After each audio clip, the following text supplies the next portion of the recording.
Nuestro tema de esta mañana es mensaje de 3 ángeles. Es sobre profecía lo que vamos a hablar esta mañana. Y les quisiera pedir que fuéramos a Apocalipsis 14. Vamos a leer los versículos del 6 al 12. Apocalipsis 14, del 6 al 12 dice: Vi volar por en medio del cielo a otro ángel que tenía el evangelio eterno para predicarlo a los moradores de la tierra, a toda nación, tribu, lengua y pueblo, diciendo a gran voz: temed a Dios y dadle gloria, porque la hora de su juicio ha llegado, y adorad a aquel que hizo el cielo y la tierra, el mar y las fuentes de las aguas. Otro ángel le siguió diciendo: ha caído Babilonia, la gran ciudad, porque ha hecho beber a todas las naciones del vino del furor de su fornicación. Y el tercer ángel lo siguió diciendo a gran voz: si alguno adora a la bestia y a su imagen, y recibe la marca en su frente o en su mano, él también beberá del vino de la ira de Dios, que ha sido vaciado puro en el cáliz de su ira, y será atormentado con fuego y azufre delante de los santos ángeles y del Cordero, y el humo de su tormento sube por los siglos de los siglos. Y no tienen reposo de día ni de noche los que adoran a la bestia y a su imagen, ni nadie que reciba la marca de su nombre. Aquí está la paciencia de los santos, los que guardan los mandamientos de Dios y la fe de Jesús. Padre, te ruego que en esta mañana tú guíes la palabra, tú le des el sentido perfecto que tiene que tener, y también te pido, Señor, que abras nuestros ojos y nuestros oídos espirituales para que podamos edificar nuestro espíritu con el conocimiento de tu palabra, en el nombre de Jesús. Amén. Pueden sentarse, mis hermanos. Esta porción que estamos citando esta mañana es una porción profética y es la segunda parte de la gran tribulación. La gran tribulación son 7 años. Los primeros 3 años y medio son de confusión para la humanidad, porque van a creer que el anticristo es Jesucristo en la tierra. Pero los segundos 3 años y medio son a los que se refiere esta porción que estamos viendo esta mañana. Si cuando tengan tiempo en su casa pueden leer ustedes en el capítulo 14 los versículos del 1 al 5, van a ver que hablan que Cristo está en Israel con 144,000 judíos para que prediquen el evangelio a todo pueblo, nación y lengua en toda la tierra.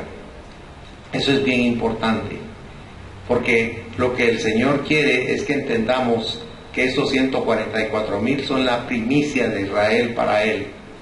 Son esos primeros frutos de ese pueblo que Él lo ha amado, pero que ese pueblo nunca lo ha amado. Si ustedes ven desde el antiguo pacto, Él dice que este pueblo de labios me adora, pero su corazón, dice, está lejos de mí, ¿verdad? Configura mucho lo que es nuestra actitud. Vivimos tan inmersos en nuestras propias vidas que Dios no tiene un protagonismo real en lo que es nuestra conducta diaria. Este cuadro entonces significa la evangelización del mundo, pero yo quiero que piense por un momento, no es este momento de evangelización. Ahora todos estamos evangelizando. Aquí está haciendo énfasis el Señor todavía. ¿Se recuerda usted que cuando el arca comenzó a flotar, Noé no quería cerrar la puerta? Porque Noé decía, tal vez hay alguien que se arrepienta y nade para acá y yo lo meta en el arca. Pero nadie llegó. Y dice la Biblia, y Dios le cerró la puerta. Porque cuando Dios cierra, nadie puede abrir. O sea, aquí estamos viendo nosotros que estos personajes durante 7 años se han ido en contra de Dios y han odiado a Dios. Pero sin embargo Él manda a este ángel para que predique el evangelio, las buenas nuevas del Señor. Vea conmigo Mateo 24:14, si es tan amable.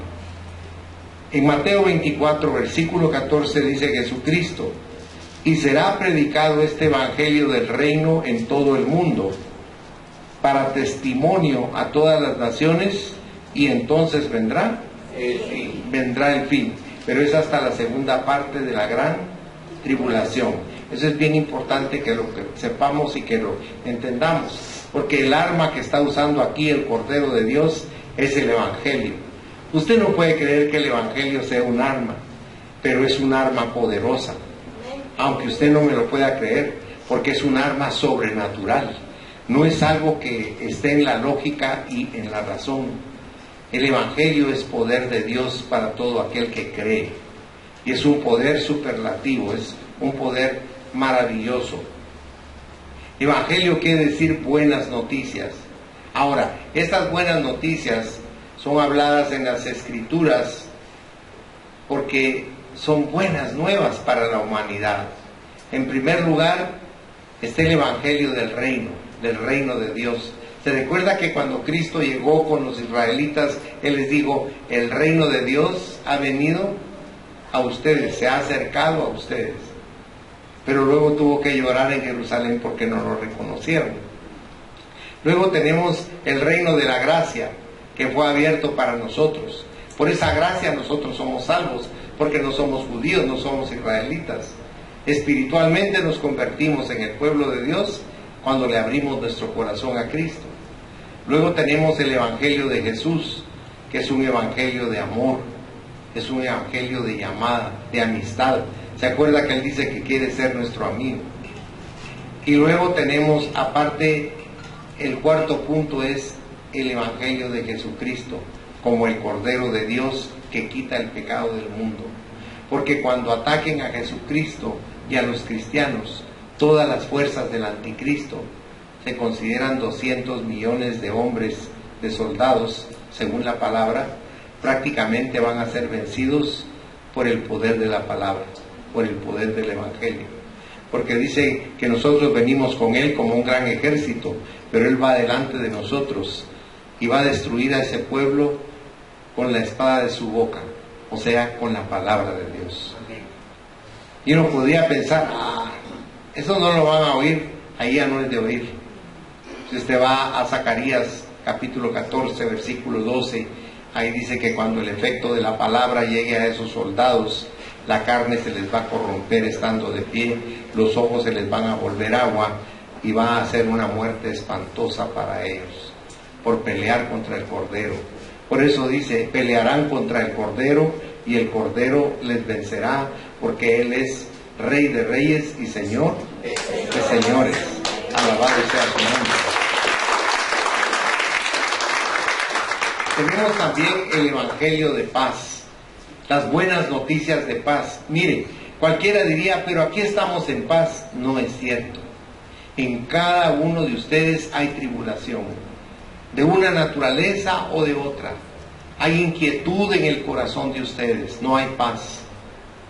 Pero cuando ustedes dejan que el Espíritu Santo llene su ser, entonces viene paz al interior de ustedes y comprenden que el único que resuelve todas las dificultades se llama Jesucristo. Amén. Y eso es lo que Él quiere que entendamos, que a través de su Evangelio hay paz en nosotros.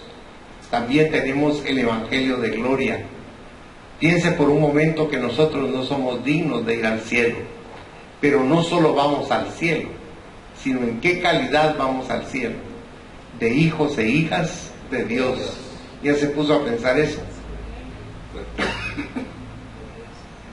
Es formidable ver cómo Dios en su misericordia nos transforma en seres de tanto privilegio, porque vamos a tener el mismo cuerpo de Cristo, la misma naturaleza de Dios. Piense eso por un momento, no lo mire tan rápido, tan superficialmente. Lo que Dios nos está ofreciendo es algo que jamás podríamos obtener por ningún medio en esta tierra.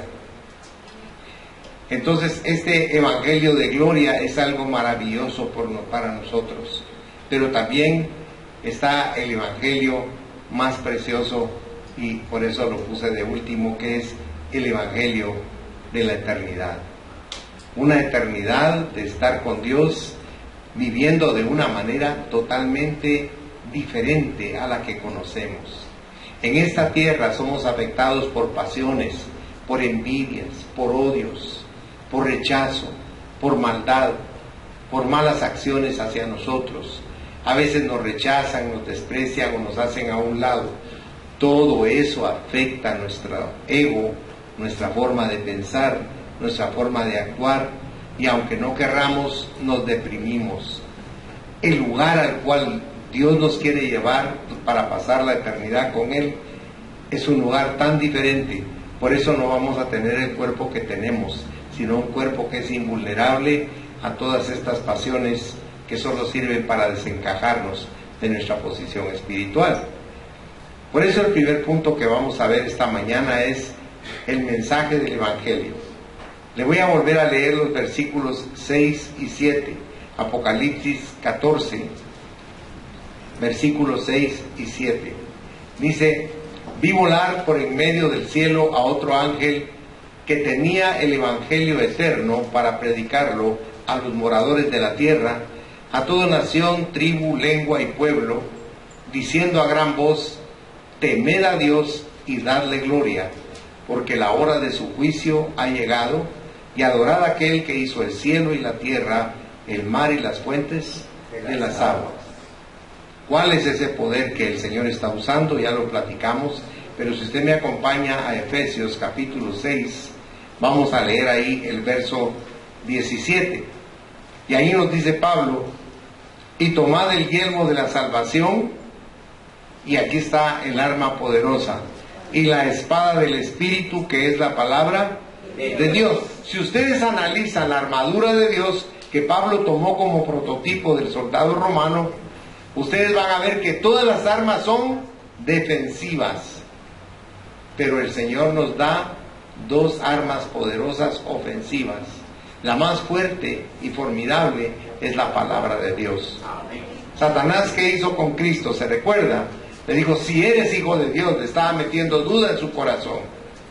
¿Y él qué le dijo? No solo de pan vivirá el hombre. El Señor detuvo con la palabra a Satanás 3 veces. Le citó la palabra, y esa es un arma poderosa. Lo dejó como enseñanza para nosotros. Pero la segunda es la oración. La oración es como una lanza que mantiene de lejos al enemigo, porque la oración tiene poder, hermanos. Yo le quiero explicar algo. A veces usted ora y no sucede nada, y usted piensa que su oración tal vez no tiene la unción, la calidez, el poder, la fuerza, el respaldo que usted quisiera que tuviera para que Dios le responda inmediatamente. Cada oración que usted hace es escuchada por Dios. Cuando usted lee el libro de Daniel, en el capítulo 9, usted lo comprende. Porque desciende el arcángel Gabriel hacia Daniel, y Daniel hasta se hinca ante él cuando ve su grandeza, y él lo levanta y le dice: no te inclines ante mí, yo no soy Dios.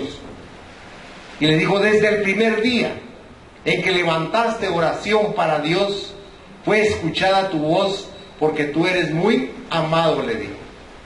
O sea, yo salí hacia ti hace 3 semanas, pero no pude venir en el momento en que tú querías, porque se me opuso Satanás en Persia. Y fue tan fuerte el ataque de Satanás que tuve que llamar a Miguel y a los ejércitos del cielo. Y descendió Miguel con los ejércitos y se quedaron en batalla para que Gabriel pudiese cumplir su cometido, y después de 21 días llegar donde estaba Daniel y darle respuesta a su oración.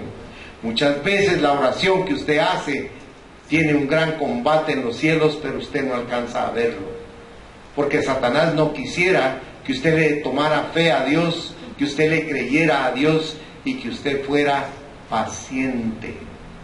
Hermanos, nosotros vivimos en una época en la que queremos que Dios nos responda como que es un mago, como que es un genio.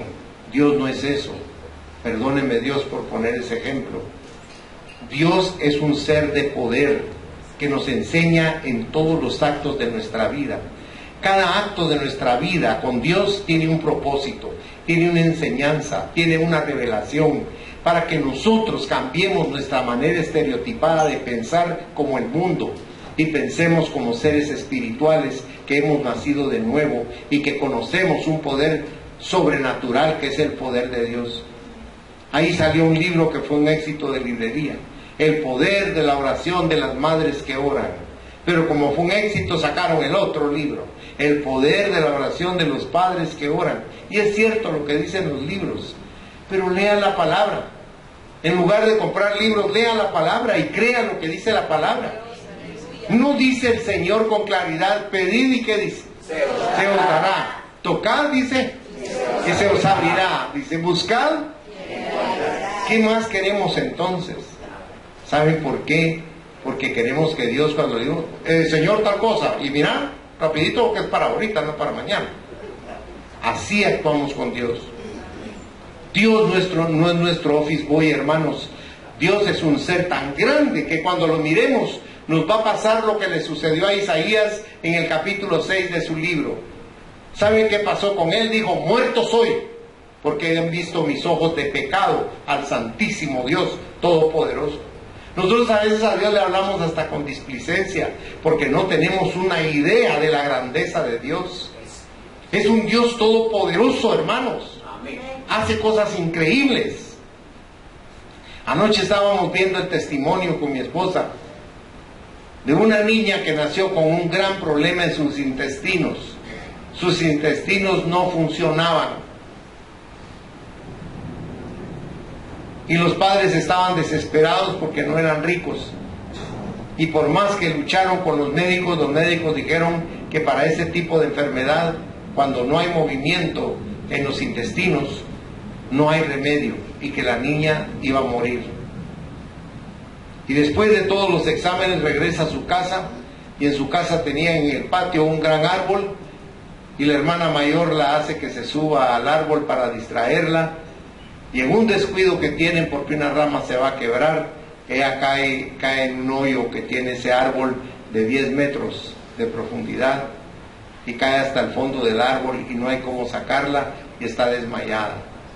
Con lo delicado que ella estaba, los papás creyeron que estaba ya muerta. Pero sucedió algo formidable. Llamaron a los bomberos, hicieron un trabajo formidable, la sacaron viva. Estaban asustados porque respiraba bien y la niña respondió muy bien. El doctor decía que para él era algo asombroso. Les digo, en el hospital, que era el primer caso que veía donde un golpe semejante, un accidente de esa naturaleza, permitiera que la niña estuviera sin un rasguño y que estuviera consciente y que estuviera bien. Pero lo más grande fue que al día siguiente, al estar en su casa, la niña comenzó a caminar, a cantar, a bailar, y le pidió a su mamá que le pusiera ropa porque su ropa ya no le quedaba porque estaba como embarazada. Y ella le dijo, dame mi ropita, y le puso su ropita que usaba antes. Y se asombró la mamá y llamó a gritos al papá porque ya no tenía abultado su vientre. Y cuando estaban en la mesa sentados, ella le dijo, cuando yo perdí el conocimiento en el árbol, yo me salí de mi cuerpo y había una mariposa, y cuando seguía la mariposa aparecía en un lugar, le dijo, inmensamente precioso, lleno de flores de muchos colores. Era un lugar formidable y maravilloso. Y me habló Jesús, y yo le dije que me quería quedar ahí, y Jesús le dijo, tienes que regresar, tienes que volver. Pero yo le dije, si me vas a regresar enferma, mejor no me regreses. Usted sabe que los niños son muy francos, y la niña no usó ninguna política, sino le digo, si me vas a regresar enferma, mejor no me regreses, Jesús. Entonces le digo, no vas a regresar enferma, porque el Señor es un ser sonriente, fíjense. Uno piensa que Dios está bien enojado, ¿no? Dios es un ser sonriente. Y entonces ella le digo, regresé feliz y yo estoy sana, porque Dios me curó. Cuando fueron con el especialista, el único especialista que había en Estados Unidos de ese tipo de enfermedad, la mamá le preguntó, ¿pero qué pasó? Le dijo. No sé, le dijo él. Pero ella está curada. No sé. ¿Cómo que no sabe? Le dijo ella. Es que no puedo decir que ella está sana, porque esa enfermedad no tiene cura, le dijo él. pero la mamá comprendió que era un milagro de Dios permanente, porque el miedo de ella era que volviera a enfermarse. Jamás se volvió a enfermar. Tan fuerte fue ese testimonio en los Estados Unidos que lo hicieron película. Pero ¿necesitamos una película para creer, hermanos? No. Dios está aquí. Es el mismo Dios y nos hace los mismos milagros porque nos ama. Mire, ¿usted cree que Dios le va a hacer el milagro porque usted se ha portado bien? Está equivocado. Acabamos de hablar que el evangelio que nos dio el Señor se llama evangelio de la gracia. ¿Quién de nosotros merece el favor de Dios? Ninguno. Y si no me cree, lea Romanos 3, versículo 10. Todos estamos destituidos de la gracia de Dios por nuestro pecado. Pero el gran poder del amor de Dios hace que recibamos todos los beneficios que Él ha preparado para nosotros. Y aún aquí que está hablando del futuro, que es muy inmediato, porque esto ya está sucediendo, nosotros sabemos que Él tiene ese poder maravilloso para levantar nuestro corazón y que no nos vengamos al suelo.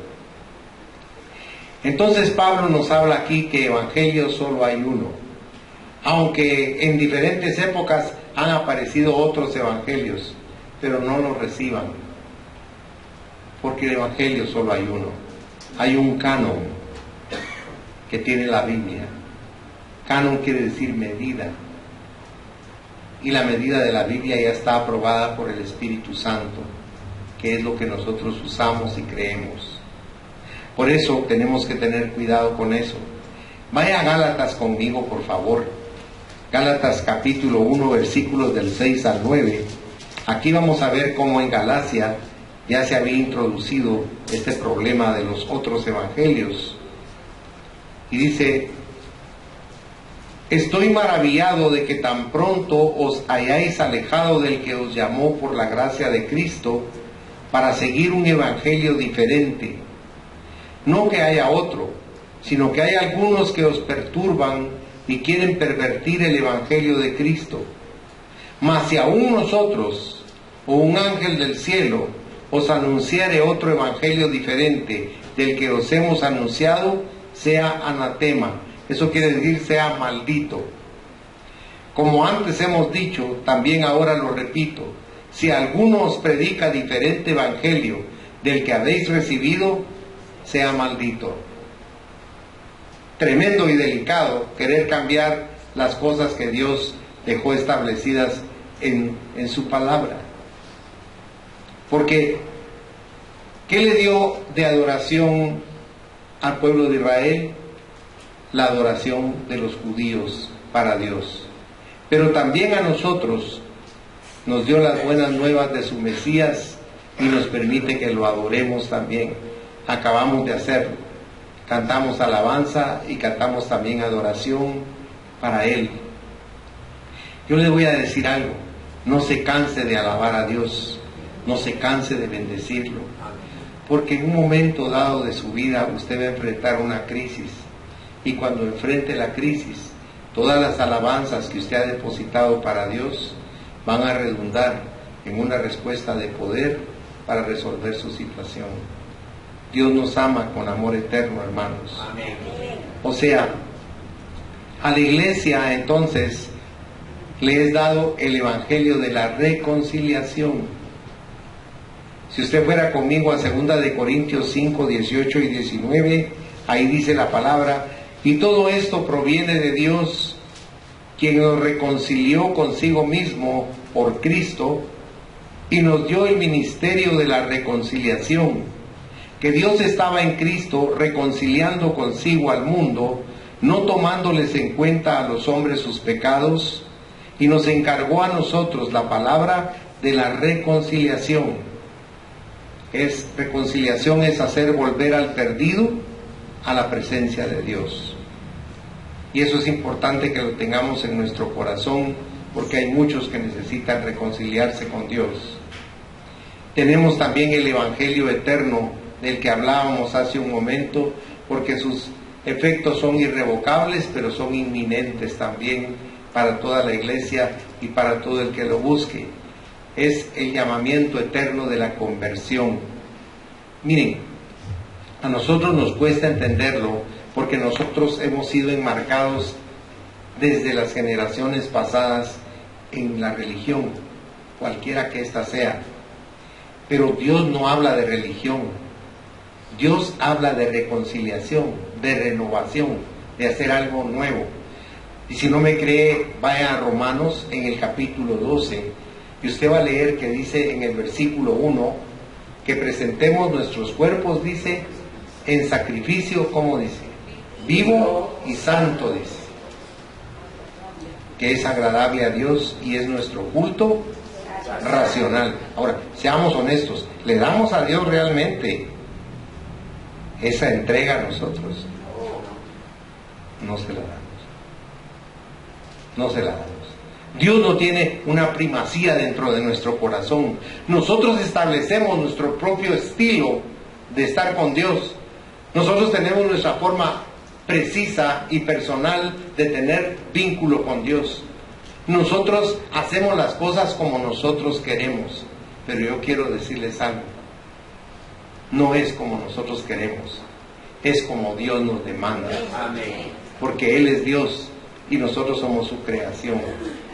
Y todo lo que Él nos manda va en beneficio nuestro, paradójicamente, no en beneficio de Él. Por eso el segundo versículo dice ahí en esa misma porción de Romanos 12, dice que es para que comprobemos cuál sea la buena y perfecta voluntad de Dios. ¿Para qué? Dice, para nuestra vida. Romanos 12:2. Porque ahí nos dice, no os conforméis a este siglo. ¿Qué nos está diciendo? No se vuelvan como la gente del mundo. Y eso es lo que hacemos. Nos fascina el mundo y somos como el mundo. Nosotros rechazamos algo que nos cambie ese esquema porque amamos el mundo. Es lo único que hemos conocido. Pero cuando comenzamos a conocer espiritualmente a Dios, comenzamos a comprender que el mundo pasa y sus deseos. Pero el que hace la voluntad de Dios, ese permanece eternamente. Amén. Y si ustedes tal vez no lo ven así, porque ustedes piensan en la muerte, pero yo quiero explicarles que nosotros no morimos, hermanos. Amén. Los cristianos no podemos morir. Nuestro cuerpo, el vehículo que usamos, este envase, si usted quiere decirle así, Pablo le dice tienda de campaña, esto es desechable, porque Dios ha preparado un cuerpo como el de Él, que es eterno, indestructible y sobrenatural. Eso es lo que Dios ha preparado para nosotros. Por eso cuando un ser querido se nos muere, nosotros sentimos la muerte y nos quisiéramos morir. Todos así sentimos. No soportamos esa separación porque la consideramos irrevocable y final. Pero no es así, hermanos. No es así. David se limpió los ojos, se lavó la cara, se peinó y dijo, Él no puede venir a mí, refiriéndose a su hijo muerto, pero yo voy a ir a Él. Igual usted y yo. Nosotros vamos a ir con nuestros seres que se nos anticiparon, porque no están muertos. Muertos estamos nosotros en delitos y pecados. Ellos ya están en la salvación y la vida eterna. Algo maravilloso. No tome estas cosas como religión. Tómelas como las buenas nuevas que son de Dios para que aprendamos. Nuestro peor problema es que creemos que lo sabemos todo, pero de Dios no sabemos nada, hermanos. Tal vez de la vida sabemos, pero de nuestro Dios no. Miren conmigo nuevamente Apocalipsis 14:7. Hablando del ángel, dice, diciendo a gran voz, temed a Dios y dadle gloria. ¿Por qué dice ahí? La hora de su juicio ha llegado. Amén. No creemos que vaya a haber juicio, pero cuando venga el juicio, vamos a ver la diferencia que hay entre las ovejas y las cabras. Vamos a ver la diferencia que hay entre los condenados y los salvos. Vamos a ver la diferencia entre los hijos de Dios y los enemigos de Dios. Cristo dijo, el que no es conmigo, contra mí es, dijo con claridad. Por eso es tan importante para mí que usted venga y escuche la palabra. No a mí, sino lo que nos dice la palabra de Dios. porque es el consejo preciso y perfecto que necesita usted, no en su mente, no en su racionalismo, sino en su espíritu. Pablo dice en Efesios 4:23 que nos renovemos en el espíritu de nuestra mente, pero no está hablando de la mente natural, está hablando de su mente espiritual. Nosotros puro Kiko la tenemos nueva, la mente espiritual no la hemos usado. Dios quiere que usted cada vez que venga a la iglesia le diga: Señor, abre mi mente espiritual, que logre entender lo que se está diciendo espiritualmente, que no use mi lógica, mi razón, mi análisis, sino que como un niño, dijo que Cristo, que teníamos que ser para poder comprender lo que Él dice en su palabra. Amén. Porque si no, usted va a estar en su arrogancia, en su sabiduría, en su conocimiento, y va a decir: esto sí, esto no me parece, esto creo que es mentira, esto, porque así somos. En cambio, cuando usted es como un niño, todo lo que le dice Dios en su palabra, note, Dios con su palabra, créalo, como un niño. Amén. Porque Él está diciendo la verdad. Él está diciendo lo bueno. Él quiere que usted crezca, que usted madure. Él quiere que usted viva verdaderamente con gozo en su corazón, no que tenga una vida superficial llena de altibajos. Cuando tenemos dinero, ¿cómo andamos, hermanos? Es aquella seguridad. Pues chica, el estilante. ¿Qué querés comer? Ay, es que camarones, pero son muy caros. Pedí lo que querrás, chata. Aquí está la plata. ¿Por qué? Porque tenemos dinero. ¿Y Dios dónde está? En cambio, cuando no tenemos dinero, ¿cómo caminamos? ¿Cómo vivimos? Es una frustración, es un dolor, es una presión horrible. Yo le he contado a ustedes que Byron me llamó a mí de fuera y me dijo: papá, ¿estás sentado, parado? Estoy parado, le sentate. Puchica, le digo: ¿por qué? Sentate. Y me senté. Papá, me dijo, el banco quebró y todo el dinero que tenías ahí se perdió. El tuyo, el de la iglesia y el de nosotros. Bueno, le dije yo, Jehová dio, Jehová quitó, sea el nombre de Jehová bendito. Y me quedé en el corazón diciéndole: Señor, ayúdanos, porque ¿qué podemos hacer nosotros? ¿De dónde vamos a sacar dinero? Solo que empeño, venda la casa. Yo comencé a pensar cosas así. Y al ratito entró Magda y me dijo: mira, hay que ir al súper. ¿Cuánto necesitas? Tanto. Y saqué la chequera y le hice el cheque. Cuando le iba a dar el cheque, le dije: el banco quebró. Le dije: no hay dinero, no hay dinero. Ahí sí sentí que se me aguadaron las canillas, ¿sí? Y ahora para la gasolina y para la comida y para pagar la luz y para... Cuando uno entra en esa confrontación, uno se da cuenta de la enorme dependencia que tiene de lo material. Porque si dependiéramos de Dios, nosotros no entraríamos en esa angustia. Sabríamos que Dios es el que nos da todo. Nada nos faltará, dice ese recuerdo. ¿Verdad? Porque Él es así, Él de una forma u otra siempre da la provisión. Pues es tan bueno que nos devolvieron a los pocos días todo el dinero. No faltaba un centavo, nos lo devolvieron todo. Porque Dios es bueno, hermano. Amén. Y nos ama.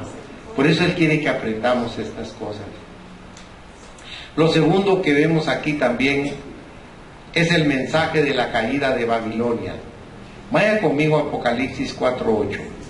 Ahí dice la palabra: otro ángel le siguió diciendo: ha caído Babilonia, la gran ciudad, porque ha hecho beber a todas las naciones del vino del furor de su fornicación, dice ahí. O sea, aquí estamos viendo nosotros el epíteto grande. Siempre se le dijo grande a Babilonia. ¿Por qué? Porque fue el primer imperio. Fue el primer lugar. No cubría totalmente el mundo, pero todo el mundo conocido de ese sector sí lo dominó Babilonia. Era enorme. Tenía 122 provincias. Era enorme. Tenía que correr con correos muy veloces el rey para mandar sus órdenes de un lado a otro. Y Daniel en sus sueños lo representa como un león alado, porque era un imperio que avanzó a gran velocidad. Pero le estoy hablando esto porque ¿dónde vivía Nabucodonosor? en Babilonia. ¿Quién construyó Babilonia? Nabucodonosor, ¿verdad? ¿Se recuerda que por eso se volvió con un animal? Porque él habló de la gran Babilonia. Entonces, mírenlo conmigo, por favor. Vaya en su Biblia a Daniel capítulo 4, versículo 30. Dice, habló el rey y dijo, ¿no es esta la gran Babilonia? ¿Ya notó? La gran Babilonia que yo edifiqué para casa real con la fuerza de mi poder y para gloria de mi majestad. O sea, aquí estamos viendo cómo él se solazaba de ver esa belleza, porque ahí estaban los jardines colgantes que hizo para su esposa. Bueno, para una de sus esposas, la preferida, ¿verdad? Pero vemos cómo habla de la grandeza de esa ciudad en el río Éufrates. Ahora, vayan conmigo a Apocalipsis 17:5, si es tan amable. Y ahí dice la palabra, y en su frente un nombre escrito, un misterio, Babilonia la grande, la madre de las rameras y de las abominaciones de la tierra. Quiero que lea conmigo un contexto para poderle explicar escatológicamente a qué se refiere, porque aquí hay mucha confusión. Y yo quiero que usted lo vea conmigo. Si fuera conmigo en su Biblia a Apocalipsis 17, si fuera tan amable, le voy a leer rápidamente los versículos del 5 al 11. Mire cómo dice. Versículo 5.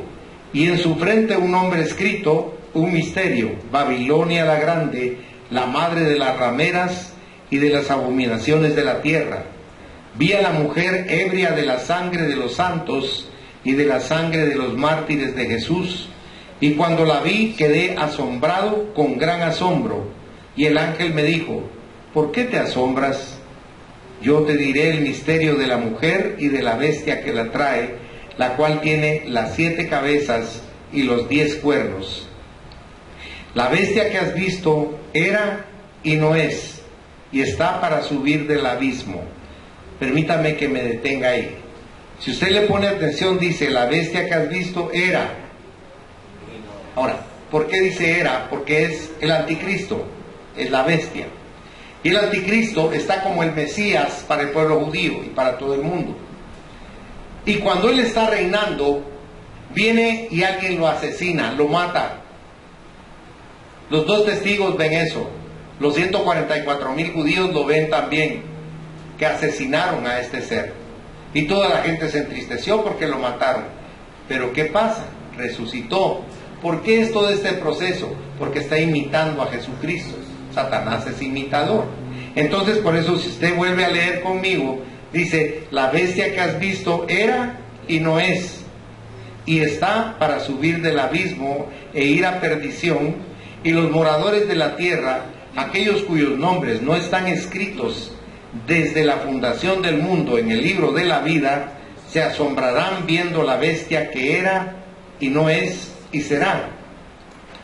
Esto para la mente que tenga sabiduría. Las 7 cabezas son 7 montes sobre los cuales se sienta la mujer. Sobre la ciudad de Roma se ha hablado porque Roma está ubicada sobre 7 montes. Pero yo quiero que le ponga atención porque no está hablando de una ciudad. Por favor, póngale atención, porque aquí lo está explicando el ángel. Él está diciendo aquí, para la mente que tenga sabiduría, las 7 cabezas son 7 montes sobre los cuales se sienta la mujer. Pero luego, ¿qué dice? Y son 7 reyes.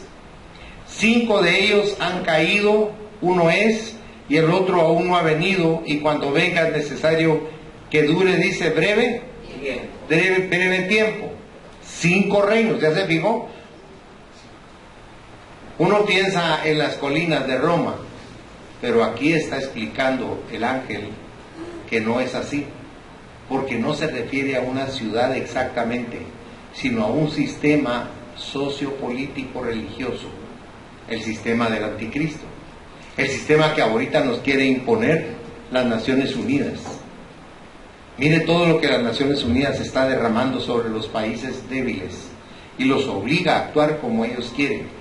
a través del FMI, el Banco Mundial, porque a través de los préstamos es que presionan a los países para que hagan la voluntad de ellos, porque nos quieren cambiar la vida, porque están estableciendo el nuevo orden mundial para que reine el anticristo. Aunque usted no me crea, usted lo va a ver con sus ojos, porque Dios nos lo está diciendo aquí con claridad. ¿Quiénes eran esos reinos que cayeron? ¿Se fijó? 5 han caído, le dijo, ¿se fijó? ¿Quiénes eran? Egipto, ¿se recuerda? Asiria, Babilonia, Medo-Persia, Grecia. Están en la historia, fueron grandes imperios, todos ya cayeron. Ahorita está gobernando este que está preparando el lugar para el anticristo, y luego viene el del anticristo. Son 7. Y los 10 cuernos, que son las 10 coronas que vimos ahí, son 10 reyes que van a tener, porque estos 10 reyes son el anticristo va a dividir el mundo en 10 partes, y cada uno de estos potentados va a gobernar una de esas partes. Posteriormente estos se levantan, cuando tenga oportunidad de leerlo en su casa, versos 17 y 18 de Apocalipsis, se levantan contra la gran ciudad, contra la gran ramera, y la destruyen, la queman. Dios aquí quiere que nosotros entonces no pensemos simplemente en determinada ciudad, porque estamos hablando de enemigos de Dios. Le voy a preguntar, ¿y todas las ciudades como Turquía, por ejemplo? ¿Usted sabía que si usted va de turista a Turquía, cuando usted va en el avión, le obligan a firmar un documento donde usted se compromete a no llevar Biblias, a no llevar tratados bíblicos o a no hablar de Jesús? Y usted lo firma. Y es muy delicado, porque ahí dice que si usted transgrede cualquiera de los términos que están ahí establecidos, la pena es la muerte. Ellos no están jugando. Si usted rompe esas reglas, lo matan. ¿Por qué? Porque son musulmanes. ¿Cuántas ciudades musulmanas hay? Y esos son enemigos de Cristo. Odian a los cristianos. ¿O no ha visto usted cómo los degüellan? Porque aborrecen a los cristianos, porque dice que somos nosotros infieles, que no creemos en Alá, que es el Dios de ellos. Y quiero aclararle algo. Alá no es Jehová, hermanos. Jehová es nuestro Dios. Alá no es nuestro Dios. Ese es el Dios de ellos. Es un Dios que ellos tenían en su panteón. Mucha gente se equivoca y dice, ¿ay, es el mismo Dios? No, no es el mismo Dios. No puede ser el mismo Dios, porque ese no es el Padre de Jesucristo, nuestro Señor y Salvador. Tenemos que tener cuidado y sabiduría con esto, porque este adulterio y fornicación espiritual, Dios lo va a castigar fuertemente en todas las naciones que se han apartado del poder y la voluntad de Dios. ¿Usted sabía que en Estados Unidos ya es permitida la estatua de Satanás y con niños a su alrededor? Búsquelo en internet y lo va a ver. Ahí está Satanás como Baphomet, porque lo que está dominando al mundo, al secular y al religioso, son los masones, son los Illuminati, que son la misma cosa, son los que gobiernan la tierra. Cuando tenga oportunidad, compre un libro que se llama Los secretos del Club de Bilderberg, y usted va a descubrir ahí cómo se juntan en este lugar de Bilderberg en Europa. Es un hotel donde se juntan las cabezas más poderosas del mundo para determinar las políticas que van a seguir para manipular los pueblos y naciones de la tierra. Porque lo que están buscando es realmente un nuevo orden mundial. Tome un dólar, un billete de dólar, y usted va a ver ahí en latín que dice Novus Order, porque está hablando del nuevo orden mundial. Y usted va a leer en ese mismo cochino billete, usted va a leer que dice In God we trust. ¿Qué quiere decir eso? En Dios confiamos. ¿Qué Dios? ¿Será Jehová? ¿Será Jesucristo? ¿El Espíritu Santo? No, es el dinero, hermanos. Ese es el Dios del dinero, el que usted ve en el dólar. No es nuestro Dios al que adoramos, porque todo eso se va a acabar, se va a terminar. Nosotros somos muy escépticos. nosotros lo cuestionamos todo cuando viene de Dios, hasta que, como en el diluvio, nos estamos ahogando, decimos, Malaya, mejor hubiera creído. Termino con esto, el mensaje a los que adoran la bestia. Si usted me acompaña a Apocalipsis 14, del 9 al 12, dice: y el tercer ángel lo siguió diciendo a gran voz: si alguno adora a la bestia y a su imagen, y recibe la marca en su frente o en su mano, él también beberá del vino de la ira de Dios, que ha sido vaciado puro en el cáliz de su ira, y será atormentado con fuego y azufre delante de los santos ángeles y del Cordero. Y el humo de su tormento sube por los siglos de los siglos, y no tienen reposo de día ni de noche los que adoran a la bestia y a su imagen, ni nadie que reciba la marca de su nombre. Aquí está la paciencia de los santos, los que guardan los mandamientos de Dios y la fe de Jesús. Mire con qué claridad nos habla el Señor, que tenemos que tener ese cuidado en nuestras vidas, porque Apocalipsis reconoce dos clases de adoración: la de Dios y la de la bestia.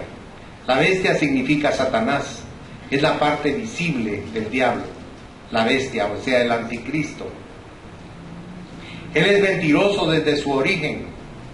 Así inicia él en su principio, con la mentira. Por eso debemos evitar la mentira en nuestras vidas, hermanos, porque Satanás es mentiroso desde el principio. Miren 2 de Tesalonicenses, capítulo 2, versículos 10 al 12. Y con todo engaño de iniquidad para los que se pierden, por cuanto no recibieron el amor de la verdad para ser salvos. Por esto Dios les envía un poder engañoso para que crean la mentira, a fin de que sean condenados todos los que no creyeron a la verdad, sino que se complacieron en la injusticia. O sea, Satanás siempre ha engañado. Pero mire lo que nos dice San Juan en su primera epístola de Juan, capítulo 2, verso 22. ¿Quién es el mentiroso sino el que niega que Jesús es el Cristo? Este es anticristo, el que niega al Padre y al Hijo. Bien claro lo deja aquí Juan. Porque los que se dejaron engañar van a ser castigados verdaderamente. Desoyeron a Dios, se apartaron del Señor, se dejaron engañar. Prácticamente bebieron de la copa de la ramera. Y aquí estamos hablando, si usted hace memoria, de la segunda parte de la gran tribulación. Si usted se fue en el rapto, usted va a estar viendo esto al lado de Jesús. Usted no va a ser protagonista de esto que estamos hablando, solo lo va a ver. Pero si usted no se ha entregado a Cristo verdaderamente, si usted no ha nacido de nuevo, si usted lo ha visto como algo superficial, no se asombre si le toca participar de este lamentable hecho que va a suceder, querramos o no querramos.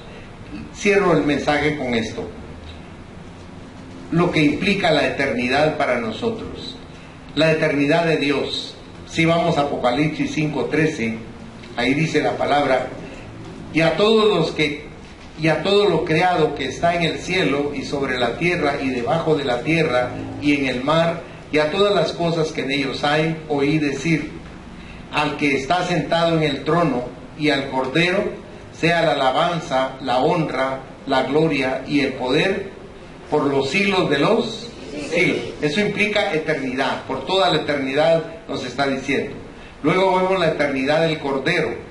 En Apocalipsis 22, del 3 al 5 dice: y no habrá más maldición, y el trono de Dios y del Cordero estará en ella, y sus siervos le servirán, y verán su rostro, y su nombre estará en sus frentes.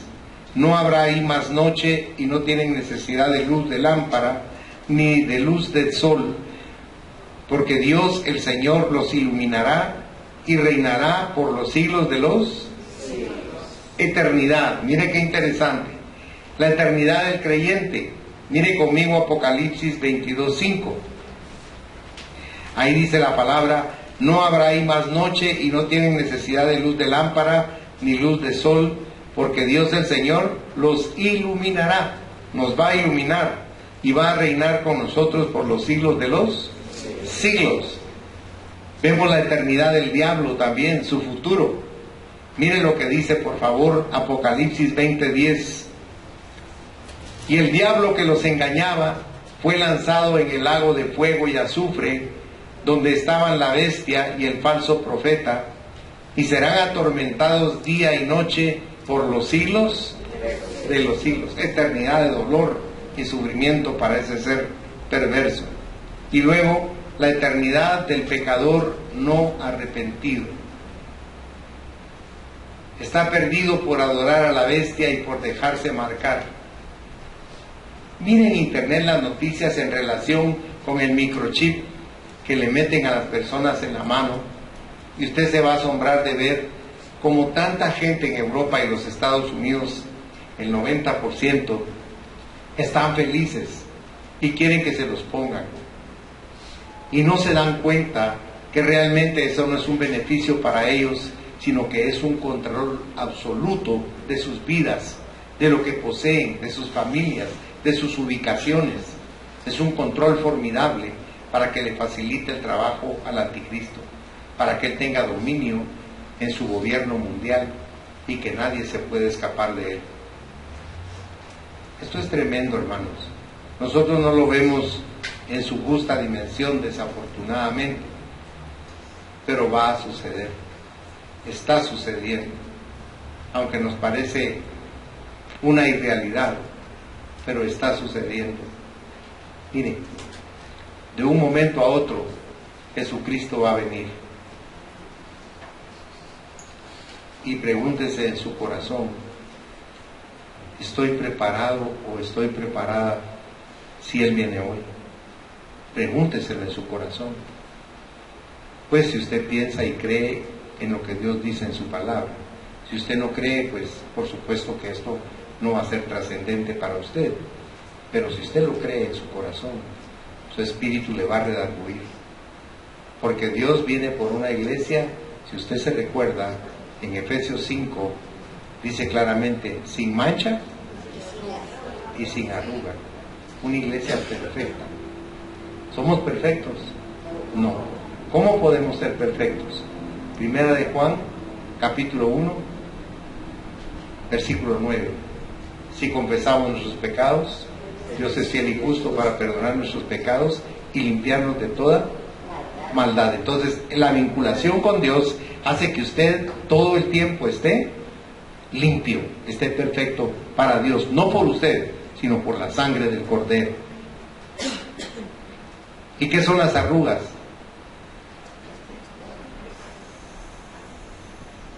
Son los recuerdos feos que tenemos. ¿Sabe por qué no perdonamos? Porque no olvidamos. ¿Qué pasaría si Dios trajera a la memoria todo lo malo que hemos hecho ante sus ojos? ¿Qué sería de nosotros? Usted ha dicho el Padre Nuestro muchas veces, me imagino yo, y hay una porción que dice: y perdónanos nuestras deudas. ¿Cómo dice? Como nosotros perdonamos a nuestros deudores.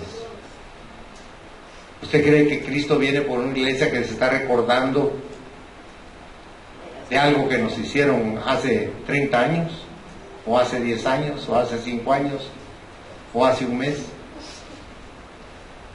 ¿Qué nos producen esos recuerdos a nosotros en el corazón? Raíces de amargura. En una reunión de pastores me preguntaron a mí: ¿para ti qué es la liberación? Porque estábamos hablando de sanidad interior. Es el perdón, les dije. Y se quedaron, porque lo que ellos querían que les dijera es decirle: Satanás, te ato de pies, manos y boca, y te ordeno que salgas fuera de esta persona y que vayas al abismo. Eso era lo que consideraban liberación. Liberación es el perdón. Cuando yo perdono de corazón a todas las personas que me han herido desde antes de nacer, entonces soy verdaderamente libre. Me desato de esos recuerdos malditos, que lo que quieren es destruir mi vida y mi corazón para llenarme de amargura, de raíces de odio, de raíces de resentimiento, de raíces de esa ponzoña que nos deja el rencor en el corazón. Por eso el Señor viene por una iglesia santa, sin manchas y sin arrugas. Y ustedes son limpios por la sangre de Cristo. Cierren sus ojos, por favor. El resultado final del pecado es la separación absoluta de Dios, la separación eterna, la verdadera muerte. Estas noticias que hemos hablado sobre el triunfo final de Dios debieran estimularnos a permanecer firmes en medio de cada prueba, en medio de cada sufrimiento, en medio de cada circunstancia difícil, porque Dios nos promete que al confiar en Jesucristo y obedecer los mandamientos de su palabra, nosotros vamos a ser victoriosos, más que vencedores, confiando y obedeciendo su precepto. Padre, yo te pido en esta hora que bendigas a este pueblo santo tuyo. Tú los has apartado para ti. Te doy gracias porque ellos han puesto atención a tu palabra. Ellos han recibido en su espíritu la información de lo que va a suceder a las personas que se apartan totalmente de ti. Porque ellos están aquí acaudalando el conocimiento de salvación que tú provees a través de tu palabra y del Espíritu Santo. Te pido que nos ayudes. Todos estamos en la misma circunstancia. Necesitamos tu perdón, necesitamos tu cobertura, necesitamos las armas espirituales, necesitamos perdonar y liberar nuestro corazón de todas las ataduras que el diablo nos quiere poner. Necesitamos ser verdaderamente libres como tú no lo haces, Señor.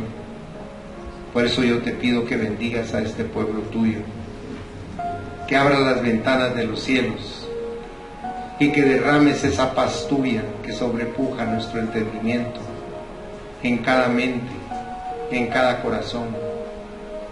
Que ministres la palabra tuya para que ellos se conviertan en niños espiritualmente, para que reciban tu palabra como niños, para que te obedezcan con amor como niños y para que alcancen todas las riquezas de tus bendiciones como hijos tuyos. Bendícelos en esta mañana, Señor, porque ellos y yo te necesitamos. Por eso nosotros con humildad inclinamos nuestra cerviz para recibir de ti tu bondad, tu misericordia, tu favor, tu cuidado, tu amor eterno, la ternura y delicadeza que tienes para tratarnos, Señor. Bendícelos porque lo necesitan, ayúdalos porque dependen de ti y levántalos por encima de cualquier circunstancia que esté en contra de ellos, porque tú eres su escudo, su muro protector. Por eso no tememos de nada. Tú eres nuestra fuerza, Señor. Los bendigo con toda bendición desde los cielos, en el nombre precioso de Jesucristo, con el poder y la unción del Padre y del Espíritu Santo. Amén, Señor. Amén. El Señor les bendiga ricamente, mis hermanos.